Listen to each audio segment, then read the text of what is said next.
Buenas noches, bienvenidos a esta nueva edición de Coloqueo, la número 230 de la programación virtual que se coordina desde el Instituto de Cultura Puertorriqueña y se discuten temas de Puerto Rico y el Caribe. Yo soy Pablo Luis Crespo Vargas y seré su moderador. Esta noche presentamos el libro Bajo la sombra de los imperios, Puerto Rico y Santo Domingo en la crisis de las revoluciones atlánticas, con su autor Pablo Alejandro Puello Díaz, quien es doctor en filosofía y letras con especialización en historia de América por la Universidad Interamericana de Puerto Rico, Recinto Metro. De padre dominicano y madre puertorriqueña, Puello Díaz encontró en sus raíces culturales y ancestrales el elemento inspirador para sumergirse en el arte de la investigación histórica, del cual obtuvo como resultado este revelador análisis. Puello Díaz es natural de la ciudad de San Juan, Puerto Rico. En la actualidad reside en el estado de Florida, ejerciendo como profesor de historia y filosofía en el Dual Language Program del sistema universitario Ana G. Méndez. Saludos, Alejandro, ¿cómo te encuentras? Saludos, muy bien, ¿usted? Bien, bien, nada, podemos comenzar. Muy bien, perfecto, pues muchas gracias. Pablo Luis Crespo, doctor, gracias por esta invitación. Me siento muy, pero que muy honrado. Para mí es un honor y un placer poder presentar este libro, esta investigación, con el título Bajo la sombra de los imperios, Puerto Rico y Santo Domingo, la crisis de las revoluciones atlánticas. Quiero hacer un agradecimiento primeramente al profesor que me ayudó a continuar en esta investigación, el que me continuó motivando a que no dejara de enfocarme en este tema que era muy, pero que muy abarcador, que fue mi profesor de tesis, el doctor Pablo Hernández. Quiero agradecer al National Park Service, el Castillo San Cristóbal, por todas las personas que me ayudaron ahí. Quiero agradecer al doctor Josué Camaño, del Centro de Investigaciones Históricas de la Universidad de Puerto Rico. Y obviamente quiero agradecer al doctor Pablo Luis Crespo y la editorial Aquelarre, porque ellos fueron los que pudieron sacar a la luz mi investigación y publicarla en el libro. Así que sin más dilación, pues vamos a comenzar con el libro. ¿Cómo es que yo voy a llegar con este asunto de dónde es que yo me voy a inspirar? Bueno, como bien les dijo Crespo, yo soy de padre dominicano, madre puertorriqueña. Yo nací en Puerto Rico. Desde muy pequeño, pues, pienso que esa combinación de dos culturas me hizo ampliar mi visión, hablando históricamente, mi visión histórica, y siempre me ha llamado los asuntos internacionales, y al momento de comenzar mis estudios de maestría y doctorado, pues siempre quise tratar de involucrar a Puerto Rico en algo internacional. Buscando y buscando me di cuenta que había un gran tema con el asunto de la revolución haitiana, el desenvolvimiento de Santo Domingo y luego la posterior entrada de Puerto Rico en este asunto internacional.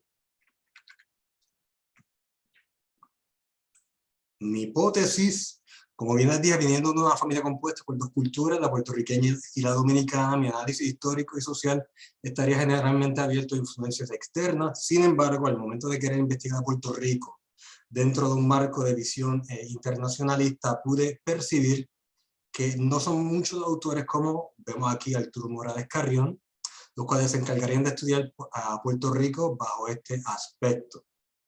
Gracias a Arturo Morales Carrión, yo comencé a ver a Puerto Rico de una forma internacional. Pero realmente fue Antonio S. Pedreira con su libro Insularismo, en donde yo pude ver un cierto alejamiento de todo tema internacional. hay una frase que me impactó mucho en su libro Insularismo, que podemos ver que Pedreira nos dice: no somos continentales, ni siquiera antillanos, somos simplemente insulares, que es como decir insulados en casa estrecha. A referirse específicamente al siglo XVIII, este señalaría, digamos sin eufemismo, que el siglo XVIII sigue siendo una gran laguna de nuestra historiografía. Las pocas noticias anchas que de él tenemos indican por ahora que no se alteró fundamentalmente en nada la gestión pausada y descolorida de la conciencia puertorriqueña. Entonces, aparentemente, en el siglo XVIII, Puerto Rico como que ahí no pasó nada, es literalmente una laguna histórica. Él se enfoca en el siglo XIX, en el XX, en la formación del ser puertorriqueño.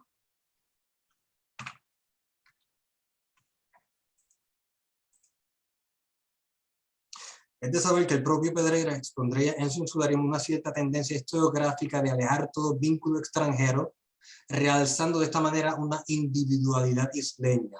Ante esto señalaría el caso del poema Paréntesis de Luis Muñoz Rivera, en donde se declararía como algo importante el hecho de poseer una miopía ante el mundo exterior. Aunque al mismo tiempo es indudable su defensa en cuanto a proyectar una visión de largo alcance capaz de establecer un mejor entendimiento sobre el origen y significado del individuo puertorriqueño, la defensa se quedaría estancada, como ya les dije, en los siglos XIX y XX, sin entrar de lleno en el XVIII. Tiene este siglo una laguna histórica.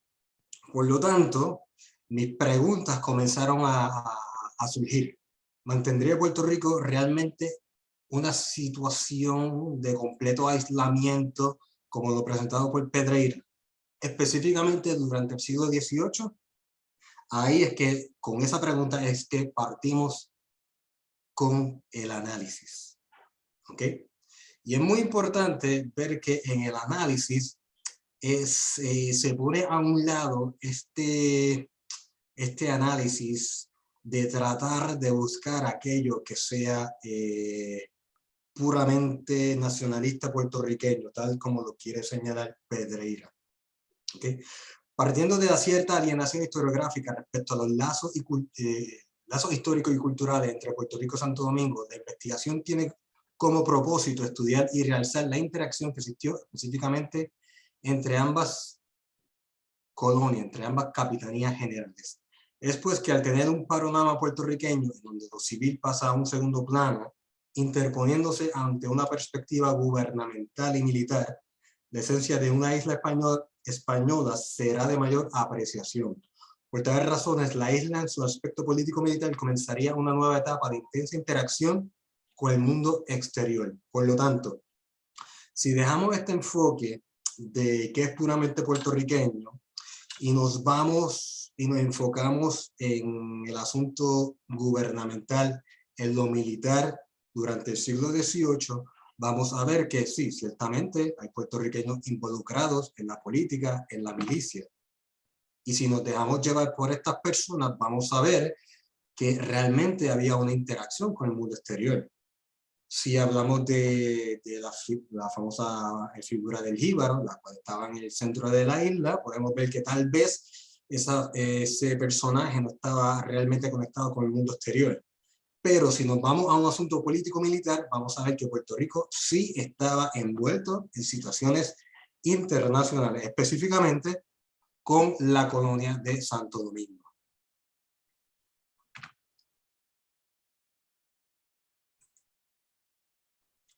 Los periodos históricos que vamos a abarcar aquí, el periodo histórico del cual partió la investigación comenzó a través de la Revolución Haitiana de 1791 en la colonia de Saint-Domingue, pero realmente lo que hace que haya una revolución haitiana es precisamente la Revolución Francesa. ¿Okay? Esta revolución, la cual comenzó con su lema de libertad, igualdad, fraternidad, eso fue lo que realmente detonó el estallido de la Revolución Haitiana. Una vez tenemos la Revolución Haitiana, vamos a tener un enfrentamiento entre España y Francia en 1793, y finalmente nuestro análisis va a concluir con la guerra de la Reconquista Dominicana, en donde los franceses estaban dominando esa parte de la isla. No obstante, y con el objeto de mostrar a un Puerto Rico activo internacionalmente, el libro recoge diversos sucesos históricos a lo largo de todo el siglo XVIII. O sea, no solamente en el libro usted va a ver el tema enfocado a partir de la Revolución Haitiana, sino que presenta diversos eventos durante el siglo XVIII en donde Puerto Rico tuvo cierta relación a nivel internacional.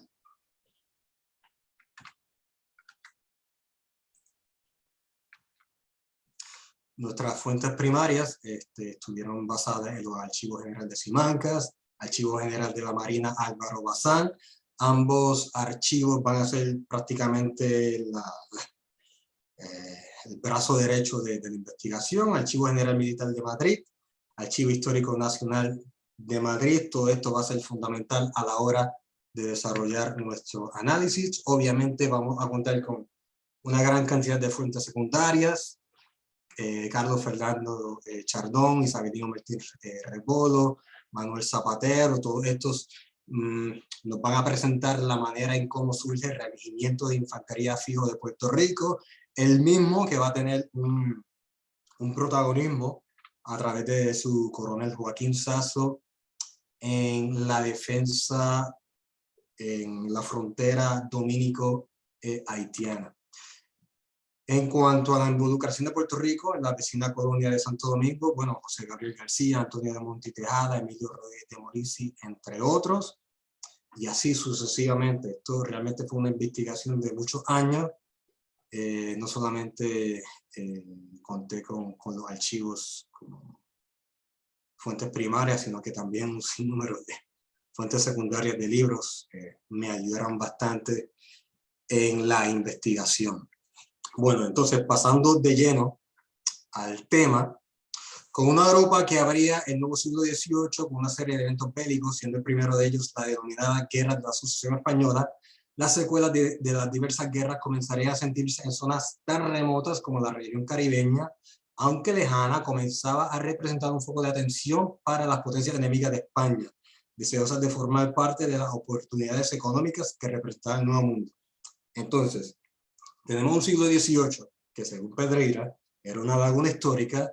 Bueno, ustedes van a ver en el libro que en ese siglo XVIII, al momento de la Guerra de la Sucesión Española, en donde España se quedó por un momento sin un rey, tenemos a dos personas que quieren ser reyes de España. Por un lado, un pretendiente de Borbón, por otro lado, un pretendiente de Habsburgo. Eso va a provocar que países como Francia, países como Inglaterra, entren en conflicto. ¿Por qué? Porque Inglaterra junto a Holanda van a decir, bueno, si viene el nieto del rey de Francia a la corona española, prácticamente Francia va a comenzar con su poderío en toda España. ¿Okay? Los Pirineos van a dejar de existir prácticamente y Francia va a engrandecerse, así que eso no va a suceder. Por lo tanto, comenzó una guerra allá en Europa. ¿Nos importaba eso a nosotros? Bueno, lo que vamos a ver en el libro es que comenzó una situación de piratería en la zona caribeña, por un lado. Por otro lado, la comunicación en España va a ser prácticamente cero. Entonces, si no recibimos dinero de España, si no recibimos los caudales, si no hacemos comercio con España, ¿qué va a hacer entonces Puerto Rico? Puerto Rico se va a dar cuenta que la oportunidad económica va a estar tirarse a la mar. Y aquí es que surgen los famosos corsarios puertorriqueños, los guardacostas. Aquí vamos a tener el famoso Miguel Enrique, un mulato sumamente interesante en esta historia, el cual tuvo una preponderancia en nuestra historia, ya que gracias a él es que se recupera a Vieques de los ingleses. Para los ingleses, Vieques se conocía como Crab Island y ya habían comenzado con un sinnúmero de proyectos agrícolas. Pues Miguel Enrique recupera para Puerto Rico Vieques. siendo la isla poseedora de una ubicación estratégica, mientras que al mismo tiempo su potencialidad agropecuaria la colocaba por encima de otras islas antillanas, no tardaría en ser codiciada por los enemigos de España, manifestándose esto a través de los diversos ataques y asedios que se prolongarían durante todo el siglo XVIII. Muchas personas, bueno, los gobiernos, en este caso Inglaterra, quería apoderarse de Puerto Rico. Ustedes va a ver un sinnúmero de gobernantes de las islas de las Antillas Menores, las cuales comenzaron a comunicarle a Inglaterra: si tenemos Puerto Rico, vamos a tener una oportunidad económica, e incluso podemos mover gente que está sin trabajo en las colonias, las 13 colonias, las podemos mover para Puerto Rico para que comiencen a desarrollar una industria. ¿Okay? O sea, Puerto Rico la reconocía Inglaterra, las principales potencias europeas. Por otro lado, dicha importancia estratégica no escaparía ante la atención europea, pues la isla llegaría a establecerse como un factor de regateo al momento de establecerse las negociaciones previas a la paz.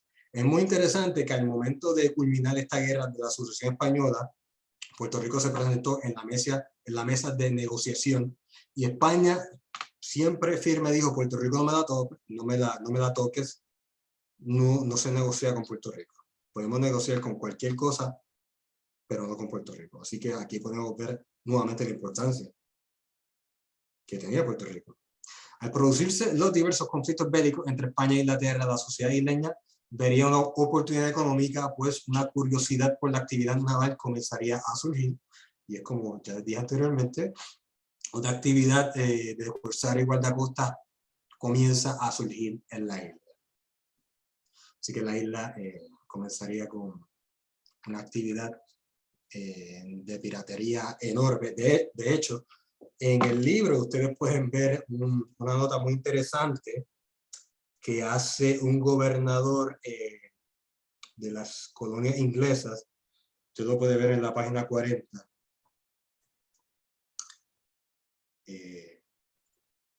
El gobernador nos dice... No, disculpen. Esto fue un inglés que fue hecho prisionero por los corsarios puertorriqueños. Y este marinero británico, inglés, comenzó, una vez estando prisionero en Puerto Rico, él dijo: hermanos ingleses y holandeses, sería un paraíso en la tierra, o sea, hablando de Puerto Rico. Pero los presentes habitantes son demonios mismos. El suelo de esta isla es muy fértil y pudiera producir excelentes cañas de azúcar, pero no tiene ni una sola plantación azucarera que merezca tal nombre. La única ciudad notable es Puerto Rico, cuya bahía es de fácil acceso. La ciudad es un nido de piratas en tiempos de paz y un asilo para los negros escapados de nuestras islas y de los daneses y holandeses. O sea, aquí se está viendo que Puerto Rico era literalmente un nido de piratas. Como ustedes pueden ver, no había un proyecto económico para Puerto Rico por parte de España, así que los puertorriqueños tenían que hacer algo por sí mismos. Una vez termina estos conflictos en Europa, serían estos mismos conflictos los que verdaderamente llevarían a una reorganización militar en Puerto Rico, ya que a pesar de que en Europa terminaron con la guerra, la piratería era un asunto del pan de cada día aquí en el Caribe, y Puerto Rico no era la excepción. Por lo tanto, España decidió reorganizar las fuerzas militares en Puerto Rico, y es aquí donde surge el Regimiento de Infantería Fijo de Puerto Rico, el cual estaría compuesto no solamente por europeos, sino también por población nativa. Hay que recordar que este Regimiento de Infantería Fijo de Puerto Rico era uno sumamente profesional. Esta imagen que vemos aquí, precisamente es de un grupo en Puerto Rico que se encarga de representar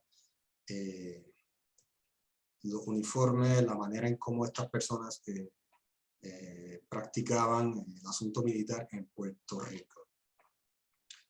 Recordemos que Puerto Rico se conocía como la llave de las Antillas, Por lo tanto, Puerto Rico era sumamente importante. Había que reorganizarlo militarmente porque todo el mundo temía a que una guerra iba a estallar. Por el asunto de la piratería en Puerto Rico, la Dominicana y Cuba. ¿Sí? Precisamente, una guerra vendría, interesantemente, ya que en Cuba pasó un incidente con otro marinero inglés en donde se le cercenó la oreja, se la cortaron y ya era el asunto había aumentado de tensión entre Inglaterra y España, que por ese simple hecho Inglaterra comienza una guerra, y esa guerra se conoce como la Guerra de la Oreja de Jenkins en 1939. Precisamente por esa guerra de piratería del Corso es que Puerto Rico se pasa por un proceso militar. Por otro lado, al igual que Puerto Rico, la isla de la Española no escaparía ante la influencia internacional. Ya para fines del siglo XVIII, y es aquí donde entramos de lleno en el tema del libro, la isla reaccionaría ante los eventos revolucionarios franceses. Hay que entender que ya para fines del siglo XVIII, estamos hablando de 1780 y pico, 90 y pico, ya en Francia vamos a tener lo que se conoció como la Revolución Francesa. Esta Revolución Francesa, la cual comienza a darle derechos a las personas, específicamente la clase burguesa, la clase empresarial, la clase que a pesar de que tenía dinero, estaba boyante económicamente, socialmente pues no tenía un crédito, porque todo el crédito lo tenía la aristocracia y el rey. Así que no importa si usted tenía dinero, bueno, esta misma clase, la clase burguesa, la empresarial, es la que hace la Revolución Francesa y comienza a darle derechos a las personas, libertad, igualdad, fraternidad. Esta misma filosofía comienza a regarse por toda España, por toda Europa, mientras España hacía todo lo posible por evitar la infiltración de las ideas ilustradas a través de la implantación de un cordón sanitario en la frontera pirenaica. Los dominicanos harían lo suyo respecto a su frontera con Saint-Domingue. Sin embargo, toda una serie de acontecimientos comenzaría a desarrollarse en Saint-Domingue, provocando la materialización de la pesadilla de la clase esclavista francesa a través del estallido de la insurrección esclava. Si se dan cuenta, tenemos la Revolución Francesa. En la Revolución Francesa quieren eliminar al rey, ¿ok? Porque el rey se opone a dar libertad, igualdad y fraternidad a la mayoría de las personas, ¿ok? Esas ideas comienzan a infiltrarse en España y en todo el mundo, en todo el continente europeo. ¿Qué es lo primero que va a hacer España? Va a crear un cordón sanitario. Este cordón sanitario es simplemente armar la frontera con Francia. Impedir que esas ideas por panfletos, por emisarios, lleguen a España. Lo interesante es que esta misma situación se va a reflejar específicamente en la isla de la Española. La isla de la Española para este momento estaba dividida en una parte que era española y otra parte que era francesa. Con el pasar del tiempo, los piratas franceses, corsarios, estuvieron mucho tiempo estableciéndose en la isla Tortuga, la famosa isla de la Tortuga, de la cual procedían muchos piratas. Pues de aquí estos franceses van a infiltrarse en lo que hoy en día es Haití. A través de la historia vamos a tener diferentes tratados y con el tiempo finalmente los franceses logran adquirir esta parte que estamos viendo de la Española. Esta parte que va a quedar en manos de los franceses va a ser conocida como Saint-Domingue. Y esta parte que va a quedar bajo los españoles va a ser Santo Domingo. Así que si usted ve que en el libro dice Puerto Rico Santo Domingo en la crisis de la Revolución Atlántica, no es un error. es que no existía República Dominicana. Lo que existía era la colonia de Santo Domingo, mientras que en el oeste existía la colonia de Saint-Domingue, la colonia de los franceses. ¿Okay? Si ustedes pueden ver aquí, al igual que en Europa, se establece un cordón sanitario para evitar que las ideas revolucionarias, libertad, igualdad y fraternidad lleguen a la parte española. ¿Okay? Teniendo presente la opinión de diversos autores, tanto dominicanos como internacionales, pudo darse a entender que dentro de la insurrección esclava de 1791, no todo se trataría simplemente de un conflicto racial, ya que las influencias externas de carácter realista se hicieron sentir. Al establecerse este nexo entre el sector de los esclavos insurrectos y el Partido Realista, el gobernador dominicano Joaquín García comenzaría a fomentar un plan de conquista utilizando a dichos rebeldes en coordinación con las tropas españolas, haciendo Puerto Rico parte integral del proyecto militar. Entonces, ¿qué es lo que está sucediendo en esta parte de la española, en la parte francesa, en Saint-Domingue? Lo que sucedía era que esta pequeña parte, lo que hoy en día es Haití, le producía, y usted va a ver eso en el libro, le producía más a Francia que todo el imperio español, a España. Esa pequeña porción le producía más a Francia que todo el imperio español, a España. O sea, era un asunto increíble. Pero ¿qué sucede? Saint-Domingue era realmente una bomba de tiempo. Porque Saint-Domingue, como en palabras de James M. Berry, él nos dice Haiti, o Saint-Domingue was hell, but Haiti was rich. O sea, Haití es un infierno, pero es rico. ¿Ok? ¿Por qué es un infierno? Porque Haití se basaba en la división racial, en las clases. Haití estaba dividida en 4 sectores. Para 1791, que fue el año de la insurrección esclava, que los esclavos se rebelaron, para ese momento estaban los grandes blancos, Grand Blancs. Estos Grand Blancs eran los aristócratas, los que estaban a cargo del gobierno, que representaban al rey, e incluso tenían grandes extensiones de tierra con muchos esclavos. Por otro lado tenemos los Petit Blancs, que eran los burgueses. Estos eran los profesionales, estos eran los que habían estudiado, los que ejercían de doctores, de médicos, los profesionales, los que también tenían empresas, eran empresarios, ¿okay? Pero no eran respetados por la aristocracia. O sea, por eso eran llamados pequeños blancos. Debajo de esta clase van a estar los mulatos o los afrancesados, los afranchis, que son los que están aquí. Estos mulatos, por ser mulatos, o sea, por ser de padre blanco, madre negra, van a recibir herencia. A recibir herencia, reciben tierra. A recibir tierra tienen la oportunidad económica de ir a estudiar. De esta manera van a Francia, vienen a Saint-Domingue, vienen a Haití y logran hacer negocios, logran hacer dinero. Tienen dinero, pero ¿qué pasa? No tienen el respeto ni de los pequeños blancos, y menos de los aristócratas, de los grandes blancos. Y por último tenemos a la gran mayoría, que son la población esclava.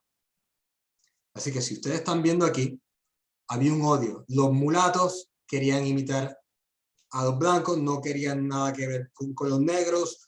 Los blancos no querían saber nada de los mulatos y los grandes blancos no querían saber nada de nadie. O sea, era una bomba de tiempo. Solamente necesitaban que subiera algo para que estas clases comenzaran a enfrentarse unas a otras.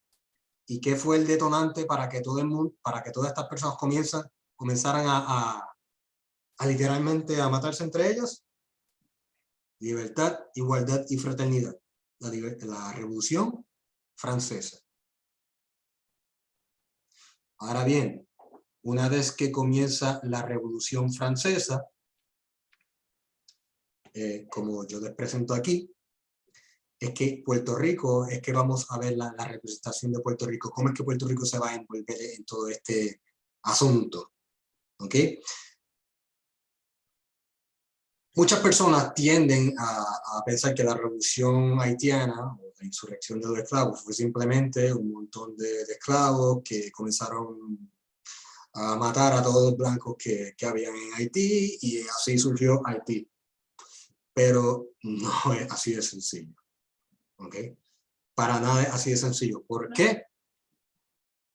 Porque precisamente vamos a ver en nuestra investigación que hay un nexo, hay una conexión entre Santo Domingo y su gobernador y los esclavos negros. ¿Okay? ¿Por qué? ¿Qué sucede?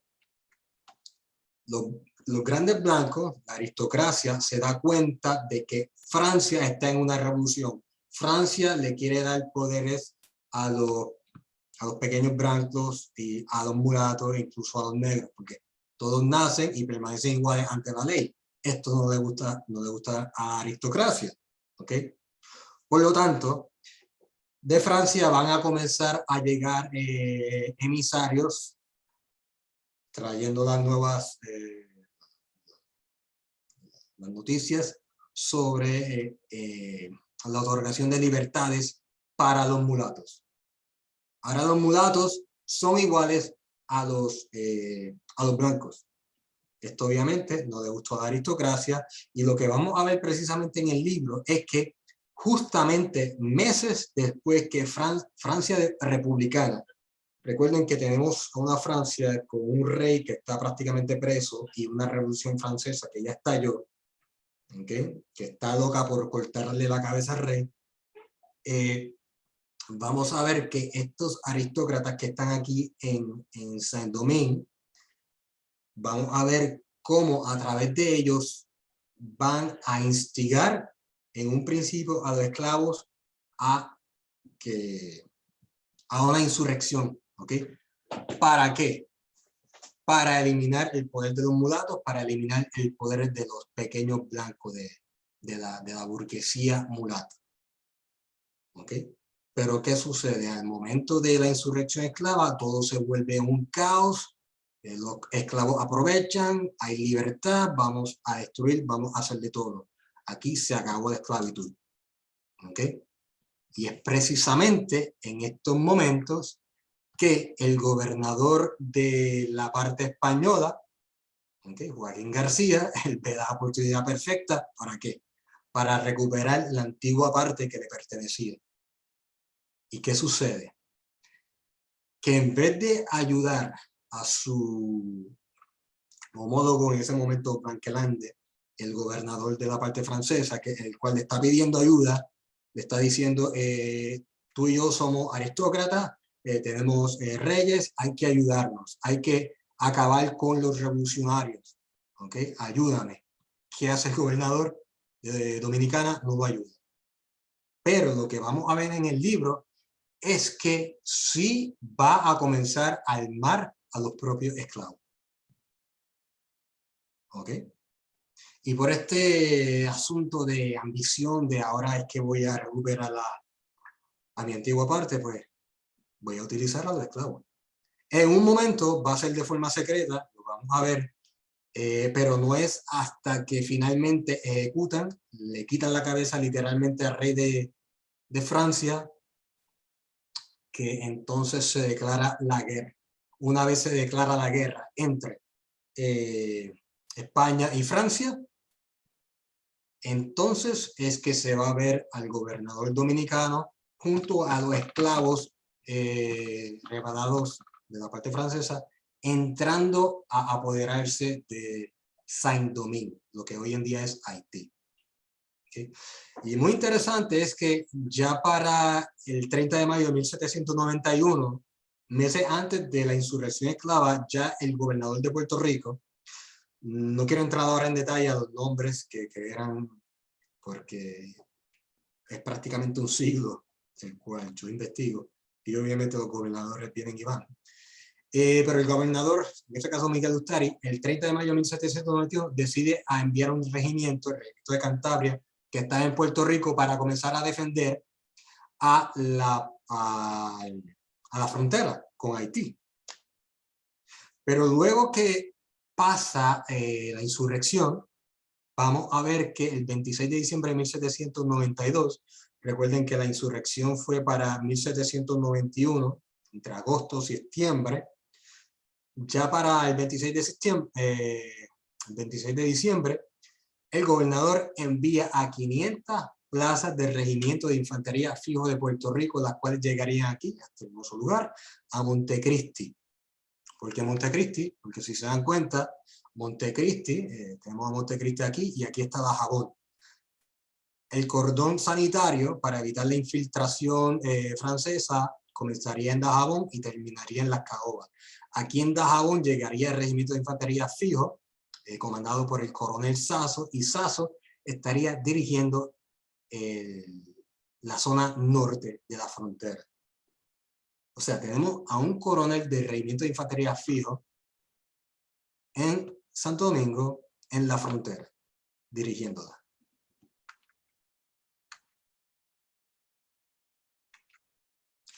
Aunque en un principio no sería una cantidad exorbitante de tropas las que serían enviadas a defender la frontera dominico-francesa, su rol sería uno protagónico, partiendo de la premisa en la cual Puerto Rico no sería la única colonia en enviar tropas. Vamos a ver aquí que literalmente vamos a tener un conflicto a nivel mundial, prácticamente, porque no solamente Puerto Rico va a enviar tropas, sino que obviamente la propia colonia de Santo Domingo va a enviar tropas, Venezuela va a enviar tropas, México va a enviar tropas, Cuba va a enviar tropas, México va a enviar tropas. Posteriormente a este conflicto va a entrar Inglaterra. O sea, en una misma isla, en la Española, vamos a tener Inglaterra, Francia y España. Y todas estas colonias. ¿Okay? No obstante, y a pesar de la información recopilada en los archivos, no brindada una detallada información respecto al desempeño específico de las 500 plazas, por otro lado, sí pudo revelarse el papel protagónico del coronel del regimiento de infantería fijo de Puerto Rico, coronel Sasso. Él iba a dirigir a estos mismos esclavos rebeldes, él mismo lo iba a dirigir. Y vamos a ver en el libro un sinnúmero de problemas que vamos a tener, porque los españoles van a comenzar a quejarse de la poca disciplina que tienen estos soldados esclavos rebeldes. Pero obviamente estas personas prácticamente hace unos meses eran esclavos, ahora están luchando a favor de España. Obviamente había un asunto de disciplina. Pero vamos a ver que el coronel del regimiento fijo de Puerto Rico va a estar sumamente envuelto. E incluso va a haber en un momento dado en que va a representar al propio gobernador de Santo Domingo en ciertas relaciones internacionales, el coronel del regimiento fijo de Puerto Rico. En un momento dado vamos a ver que gracias a estas 500 plazas, gracias al coronel Sasso, gracias a la escuadra de Aristizábal, que va a estar en el Caribe, España comienza a ocuparse de lo que hoy en día es Haití. Toda la zona amarilla que ustedes están viendo es lo que España, los dominicanos comenzaron a dominar. ¿Okay? Y al momento iban ganando. Si ustedes se dan cuenta, la zona azul era la francesa republicana. La zona amarilla era la zona que querían los realistas, las personas que estaban a favor de la monarquía. En este caso, la monarquía que estaba era la española. Ya la monarquía francesa ya el rey le habían cortado la cabeza. Si ustedes se dan cuenta en el mapa, hay una zona roja. Esta zona roja es Inglaterra. O sea, la gente está, Europa está metida aquí, en este asunto de insurrección esclava. Pero ¿qué sucede? Si se dan cuenta, los dominicanos estaban ganando, estaban dando armas, estaban apoyando con el ejército, pero hay un problema. Al momento de ellos comenzar a ocupar prácticamente la gran mayoría del territorio haitiano, uno de sus brazos fuertes, Toussaint Louverture decide irse al bando francés. ¿Okay? Muchas personas nos dicen, esto fue una traición a España y esto y lo otro, pero recordemos que Toussaint Louverture se dio cuenta de que en España nunca iban a tener la libertad de los esclavos. Los únicos que estaban ofreciendo la libertad eran los franceses republicanos. Al Toussaint Louverture entender esto, él se pasa al bando francés. Al pasarse al bando francés, vamos a ver que todo lo amarillo, automáticamente, ¿qué pasa? Pasa a ser azul, pasa a ser francés. Y aquí los dominicanos y España prácticamente están perdidos. Como resultado de los emplazamientos anteriormente conquistados por España, fueron reconquistados por Francia, viéndose afectados las fuerzas provenientes de Puerto Rico hasta firmada la paz con Francia en 1795. Estas tropas que vinieron de Puerto Rico, lamentablemente muchos de ellos van a quedarse en Dominicana. ¿Por qué? Porque aquí vamos a tener un problema burocrático entre Francia y España. España había perdido la guerra, pero en 1795 se hace un tratado de paz. Ahora, ese tratado de paz, el tratado de Basilea, toda la parte española ahora pasa a ser de Francia. Ahora toda la isla era francesa. Pero ¿qué pasa? Con la burocracia francesa española,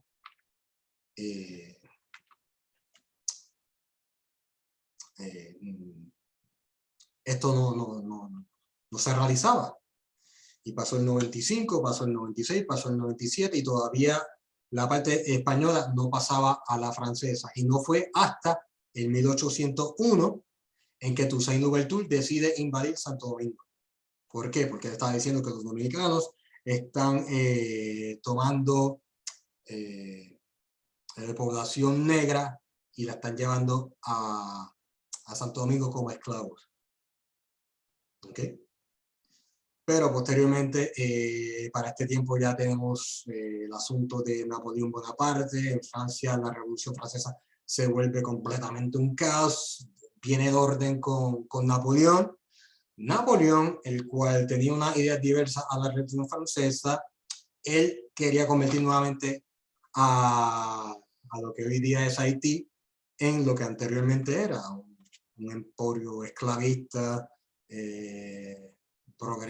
con mucho progreso económico. ¿Okay? Así que él decide enviar a Leclerc con una inmensa escuadra para invadir y destruir lo que había hecho Toussaint Louverture y los anteriores franceses republicanos. En 1804 surge la nación de Haití. ¿Qué sucede? Que Toussaint Louverture finalmente lo toman preso. Esto fue debido a una tradición. Supuestamente iban a hacer un tratado de paz con Louverture. Lo toman prisionero, lo llevan a Francia. Los esclavos, bueno, las personas ahora libres, negras,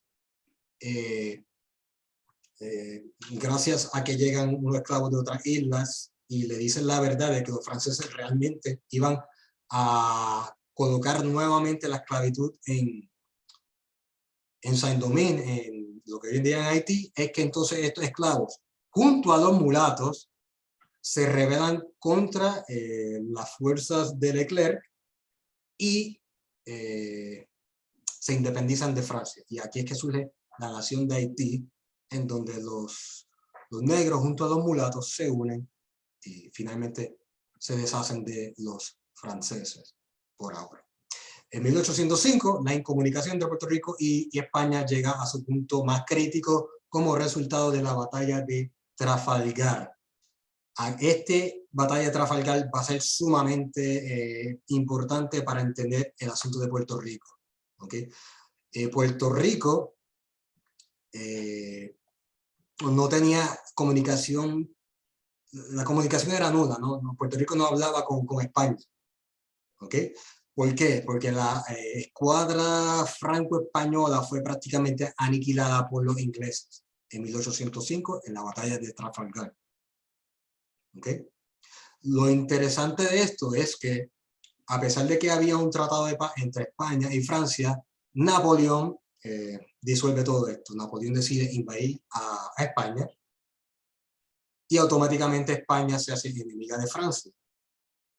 Pero lo interesante de esto es que nuevamente Puerto Rico daría nuevamente signos de lealtad a España, porque Puerto Rico sería la primera colonia en América en demostrar lealtad a España y no a Francia. ¿Okay? ¿Por qué? Porque en 1808 vamos a tener por primera vez, después de muchos años, van a llegar emisarios de Francia explicando todo lo que está pasando en España, en Francia y Puerto Rico. Dicen, nosotros estamos con España, estamos en contra de Napoleón y le vamos a hacer la guerra a Napoleón. ¿Okay? Es muy interesante que la manera en cómo el gobernador para ese momento decide demostrar la lealtad es que va a comenzar a apoyar una insurrección que comienza a haber en Santo Domingo. Recuerden que para este momento Santo Domingo era posesión de Francia. ¿Okay? La parte francesa ya no era francesa, ahora era Haití.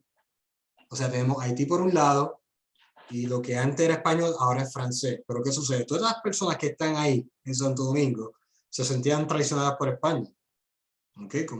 O no traicionadas, se sentían abandonadas por España. ¿Okay? Y una de las personas que va a comenzar con la insurrección aquí en Santo Domingo va a ser Juan Sánchez Ramírez.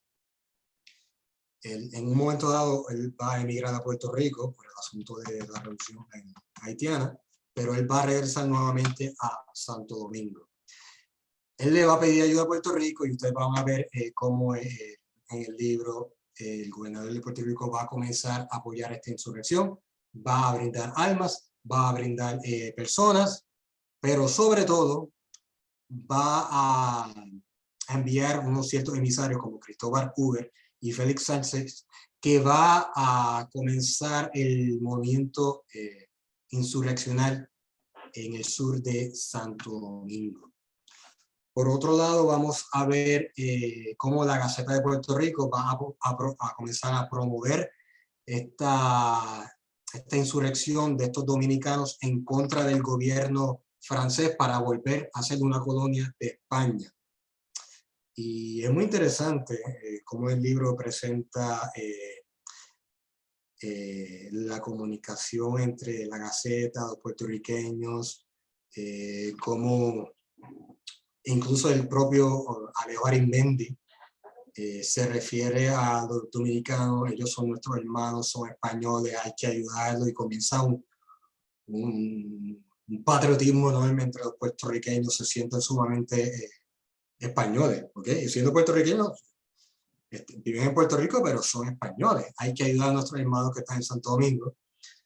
E incluso la misma Gaceta, ustedes pueden ver cómo los franceses que estaban en Santo Domingo hablaban totalmente pestes de los puertorriqueños, de cómo estas personas están entrando a Santo Domingo, el Santo Domingo francés, el Santo Domingo que ahora es de Napoleón. Estas personas son unos bandidos, unos vagabundos, ¿ok? Era prácticamente se volvió un chisme de barrio. Pero es muy interesante que uno puede surgir la interrogante: ¿qué hubiese sucedido si Puerto Rico no hubiese brindado ayuda militar a los patriotas? ¿Hubiesen tenido resultados? Hubiesen sido frustrados y hoy en día pues, Santo Domingo hubiese sido de Francia. El asunto es que gracias a esa ayuda, Santo Domingo volvió a ser parte de España. Y pues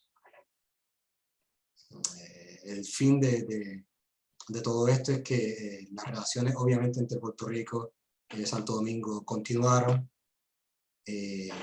Y la conclusión como tal que podemos desprender de todo este análisis es, como pudimos ver, solamente esto fue un preámbulo prácticamente de cómo, de todo lo que se ve en este libro, de cómo la interrelación que hubo entre Puerto Rico, Santo Domingo e incluso Venezuela, Cuba, mucha comunicación con Cuba, surge a raíz de esta insurrección esclava, de las pretensiones de conquistar Haití, luego de las pretensiones de sacar a Francia de Santo Domingo. Por otro lado, y de observarse específicamente las relaciones internacionales que comenzaron a establecerse entre el gobierno de Toribio Montes, los patriotas de Santo Domingo, los ingleses en el Caribe y los líderes políticos de la recién nación haitiana, se podrá comprender que la interrelación fue una de gran magnitud, teniendo en cuenta el periodo histórico en donde la isla estaría prácticamente bajo su propio cuidado, ya que el poder central español se encontraba en un proceso de transformación en la llamada Junta Central. Puerto Rico estaba prácticamente solo, no tenía dirección. Napoleón estaba invadiendo España. Pero por otro lado, Puerto Rico se está comunicando con los ingleses, se está comunicando incluso con los propios haitianos, que ellos se dan cuenta de que, ok, si ayudamos a los españoles que quieren sacar a los franceses que están en Santo Domingo, nos estamos ayudando nosotros mismos. Y todo esto es orquestado por el gobernador de Puerto Rico. Conclusiones a través del estudio de las relaciones político-militares que surgieron en Puerto Rico, Santo Domingo y demás colonias hispanas. A raíz de dichos eventos históricos fue posible observar a un Puerto Rico entremezclándose en los asuntos internacionales directa e indirectamente. Es pues necesario volver a visualizar a Puerto Rico como una colonia no armánger de los eventos a su alrededor, sino como una isla receptiva, consciente del acontecer internacional. Así que con esto doy por concluido mi análisis sobre el libro. Crespo, si está ahí. Sí, estoy aquí. Pablo Alejandro, gracias. Esto ha sido excelentísimo, ¿verdad? Hay varias preguntas, nos quedan unos 9 minutos. Ajá. Quisiera aprovecharla. La primera pregunta que tengo, que me envía el público, el origen de las tropas que viajaron desde Puerto Rico a la Española, ¿incluía puertorriqueños? Sí, sí, en el libro le hago énfasis de que eran unas tropas de élite que sobre todo habían nativos, habían puertorriqueños aquí. Ok. Segunda pregunta. En el libro tú mencionas varios personajes. Sí. ¿Hay alguno de ellos que más te llame la atención y por qué? Bueno,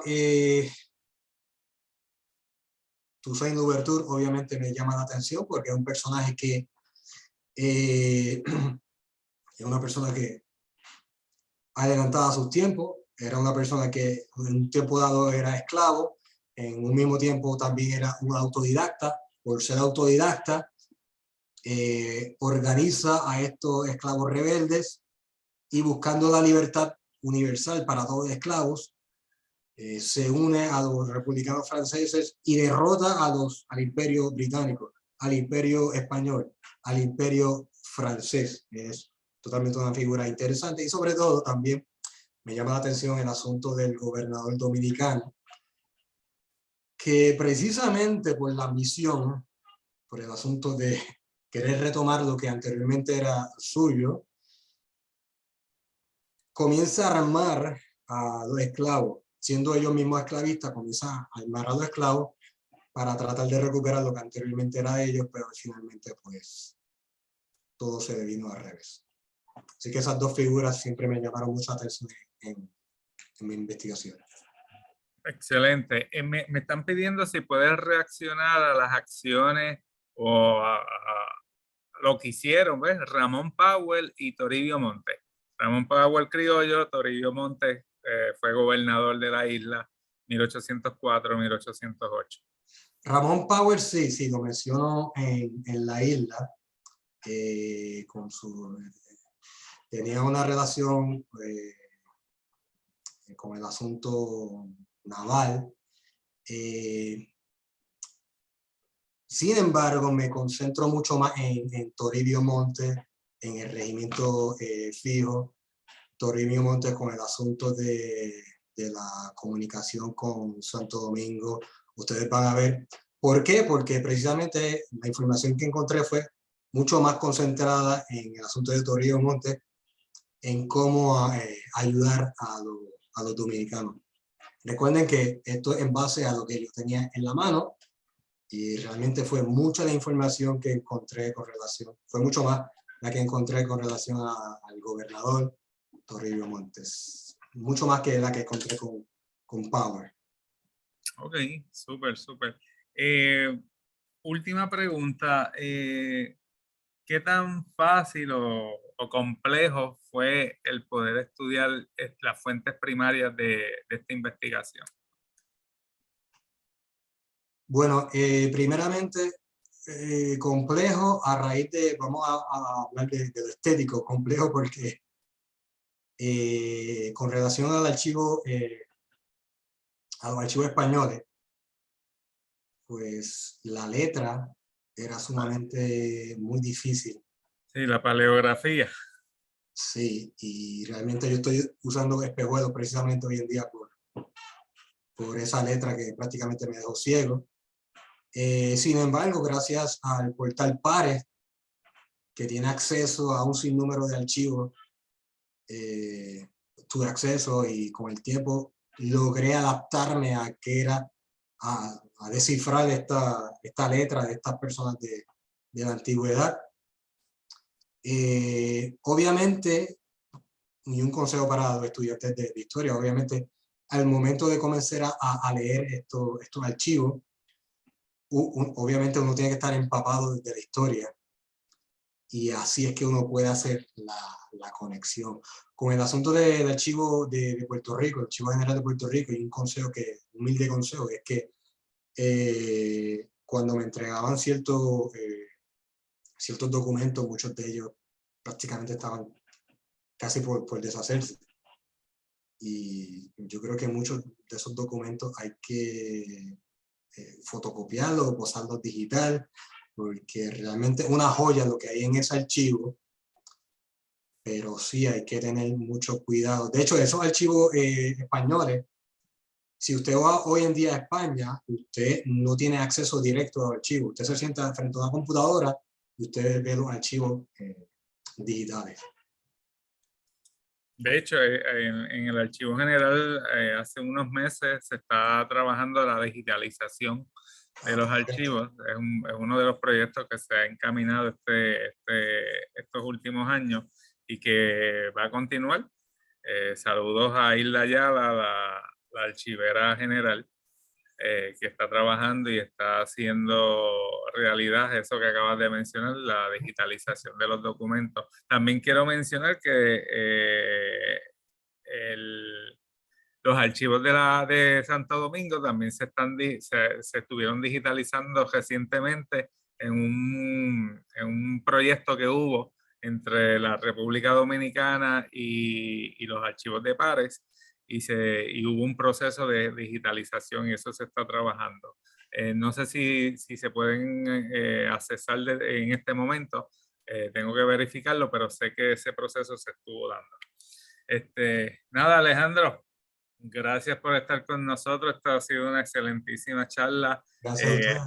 Sí, sí, y aquí se ha demostrado, ¿verdad?, la importancia de los acontecimientos internacionales y cómo afectan al desarrollo histórico de Puerto Rico, que a veces nos olvidamos y nos quedamos, como mencionaste al principio, en la ínsula y no queremos salir. Que de hecho esa es una de las aportaciones de tu obra. Y nada, felicidades por ese logro. Te deseo mucho éxito en tu carrera. Sé que estás viviendo allá en el estado de Florida, estás de profesor allí. Nada, te deseo mucho éxito y nada, seguiremos en conversación. Muchas gracias y sobre todo gracias a usted, a la editorial, por la publicación de esta investigación y que sigan publicando y realzando y enseñando sobre nuestra historia, sobre nuestra cultura, a Puerto Rico Claro. y a la humanidad. Claro, claro. Pues nada, gracias a nuestro público por estar allí siempre presente y buenas noches. Buenas noches.